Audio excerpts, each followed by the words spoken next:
aniguna waxaan ka hadli doonaa hadduu ilaahay yidhaahdo laba qodob oo kooban oo midna lookalka uu yahay ama dalka gudihiisa midna dibaddiisa uu yahay. ilaahay marka hore abaaraha inaga soo jabiyo. mar labaadka xisbi ahaan mowqifkayaga ayaan doonnaa maanta halka inaanu ka caddayno horena afayeenku uga hadlay. waxaanan sugaynay inta xisbiga aanu mataanaa nahay ee waddani uu ka hadlayo arrintan ma garanaysaa qarannimadeenna waxyeelaysa ee lagu soo eedeeyey saxaafaddu ku soo eedaysay iyo dadka xoogaalkii shalay toolu guddoomiyuhu ku jawaabay. markaa waa khasab maanta inaan annaguna aragtideeda dhiibanno. arrintaasi la iskuma hayo inay jirtay. shacbiga reer Soomaaliland waxaan u caddaynaynaa xisbi ahaan inaan la isku hayn arrintaasi inay jirtay oo ay kulmeen ra'iisul wasaaraha iyo laba wasiiro la socday Nairobi ku kulmeen xisbiga waddani hotel la yiraahdo Serena ay ku kulmeen. la iskuma hayo.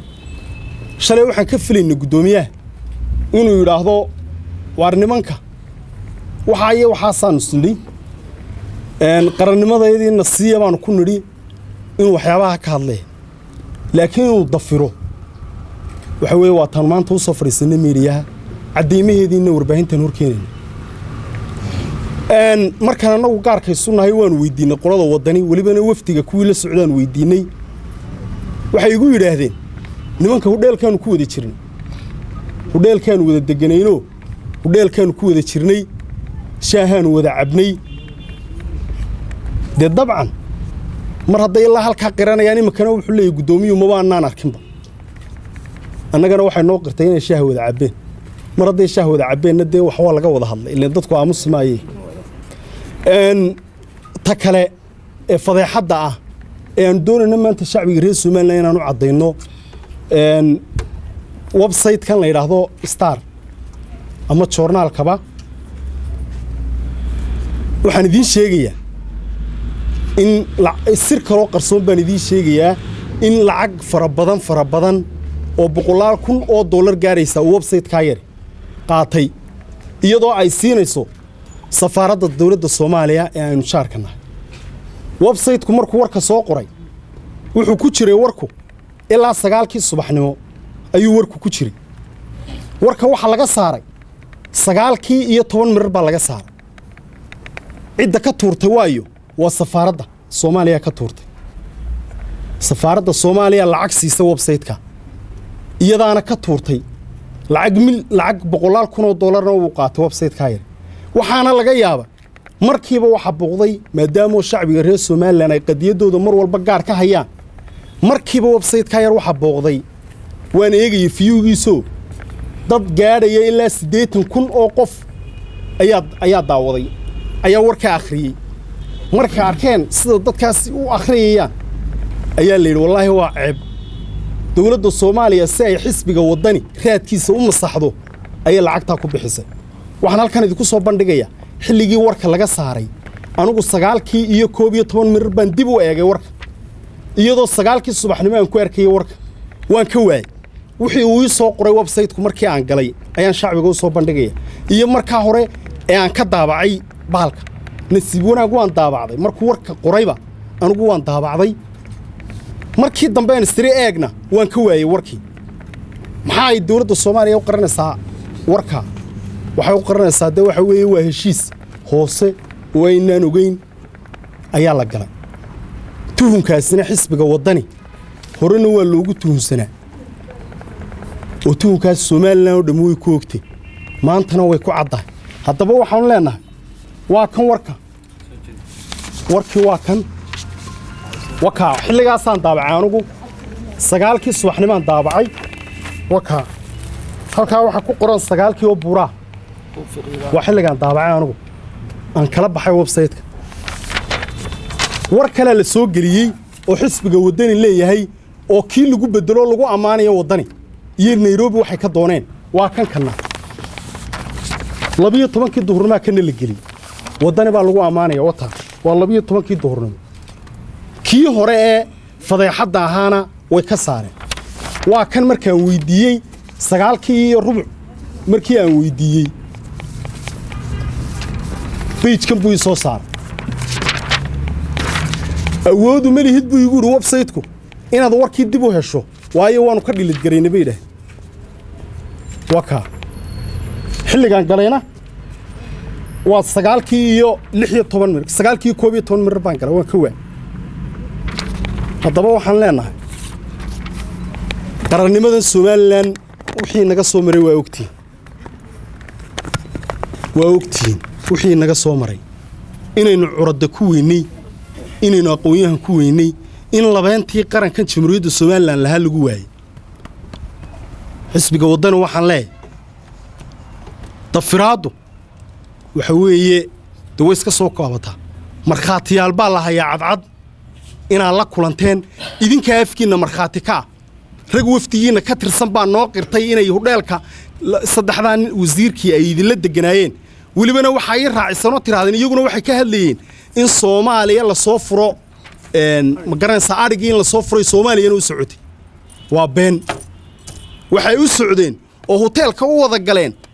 oo shirka u wada galeen oo wafdiga inta leegu baxay sidii qarannimada Soomaaliland ay mugdu gelin laayeen laakiin waxaan Soomaaliland waxaan ku faraxsanahay maanta mar hadduu wadanina uu yahay mucaarad nimanka halka marayeen ay maanta mucaarad yihiin oo doorashada Soomaaliya ay galayso yaa u ballan qaadaya inay helayaan doorashada horta intaynu maanta ku baxsano waa inta waxa nagaga xumaan leed maanta Siiraanyo la kulmi lahaa iyaga oo xilkeena haya waayo dhaawac buu isugu gaarsiin karaa waa madaxweynihii aynu idmanay qaranka inuu hay hogaamiyo isagu dhaawac buu yeeli karaa laakiin xisbi yaro mucaaradi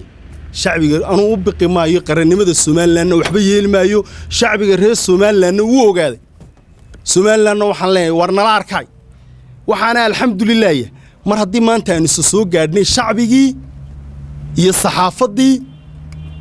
wixii tuhunkii markii hore aanu sheegnay anagu horaan u iftiiminay meesha in balaaya soo gashay horaan u iftiimin tiina maanta way cadda waxa kale oo iyadoo taa la yaaban yahay lala sii yaabay nin maalin dhow xafladda ka hadlayay wuxuu yiri Soomaaliland khariidad cusub baan u jeexaynaa taasina waa hadal dhameystiran weey khariidada cusub ee la jeexaya waan midaynaynaa weey waxba yaan loo dulmarmarin hadalka marka waxa weey waa alxamdulillah mar haddii xisbi mucaarada uu yahay shacbiga reer Soomaaliland ha ogaadaan meel kasto dunida ay ka joogaan hal qodob oo kala raacinaya waxa weey waxaan maanta halkan raali gelin ka siinaya xafladii maalintii dhow xisbiga wadana uu ku qabsaday hotel guuleed oo dadkii xafladda tagay qaar kamidii maanta ay nala joogaan halkan nala joogaan shirkan jiraayid oo ay been u sheegeen waxaan halkan doonaya inaan erey ka yiraahdo ninka la yiraahdo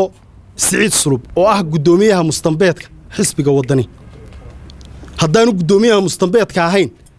hogaankii xisbiga fadhiya sideebuu maalin walba xaflad isagoon xisbiga title ka hayn xisbiga waxa lagu hadlaa waa title nin xisbiga xil ka haya xil kama hayo isagu Saciid Sulub xil kama hayo xisbiga wadani maalin walbana wuu hadlaa meesha waxa fadhiyo gudoomiye ku xigeenada xisbiga fadhiyay waa loo ogolaan waayeen ka hadlaan waayo iyagu meel fog bay ka soo jeedaan gudoomiyaha Mustambeedku hadal uu yiri baan maanta doonayaan inaan xaal ka bixiyo oo xanaf badan sameeyay hadalkaasi oo daafaha dunida meel walba laga soo garaacay dadkii uu meesha ugu qabtay xafladda haweenweynihii sharafta lahaa ee uu xafladda ugu qabtay ee badankooda uu beenta u soo sheegay Saciid Sulub wuxuu yiri haweenkan dega koonfurta ilaa awaare ilaa ma sha Allah saddexda yar buu israaciy raali gelin baanu ka bixinana koonfurta Hargeysa ilaa awaare ma degaan way ka balaarin Saciid Sulub aqoon la'aan kaama hayso haweenkaasi ilaa halkii degaan aw barkhad leh halleeya gacan libaax sabab wanaag ilaa cadaadli ilaa xaaxi ilaa ood weyn kula degaan ogaan baad u xaqiraysaa xaqiraadaasna waa lagugu yaqaanay nin wasiir dalkan ka soo noqday baa tahay dadka waxaad u xaqiraysaa ogaan deegaanku maanta adigoo aan taladii dalka qabsan baad xaqiraysaa dhow marka dalka qabsata maxaad ku samaynaysaa deegaankoodii baad ilaa ma sha Allah baad ku leedahay waa meelaan la garanayn ilaa ma sha Allah meelaan la garanayn wey arrintaa raaligelin baanu ka bixinaynaa alxamdulillaah dadkii la duufsadayna badankoodu way soo noqdeen halkanay fadhiyaan oo imika ay nala fadhiyaan haweenkii uu beenta u sheegay uu guriga ku garaacay isaga iyo ragga kale aynu ku eedaynayno inay meel kale u shaqaynayaan ee lacagta ku soo qaatay Soomaaliland alxamdulillaah rabbil caalamiin intaasaan kaga baxayaa xaliima ku soo dhaweynay